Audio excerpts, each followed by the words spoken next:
පාරාසිරිය මහරහතන් වහන්සේ ඒක අවස්ථාවක කියනවා.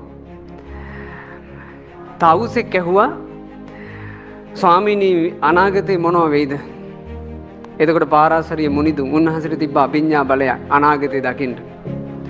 උන්වහන්සේ කියනවා අනාගතේ මේ චතුරාර්ය සත්‍ය ප්‍රකාශිත ගම්බීර සද්ධර්මය මිනිසුන්ගේ හිත එච්චර වැළඳගන්නේ. ඒ අයගේ හිත වැළඳ ගන්නවා නොයෙක් අන්‍ය තීර්ථක පිරිස් හැඩ කරලා කියන සෞන්දර්යාත්මක වචන ඒව යාලගේ හිත ඇතුළට කාවැදෙන්න පටන් ගන්නවා. අර ජීවිතය ගැන ඇත්ත කියා දෙන චතුරාර්ය සත්‍යය අනාගතේ එහෙම හිතවලට කාවදින්නේ නැහැ කිව්වා.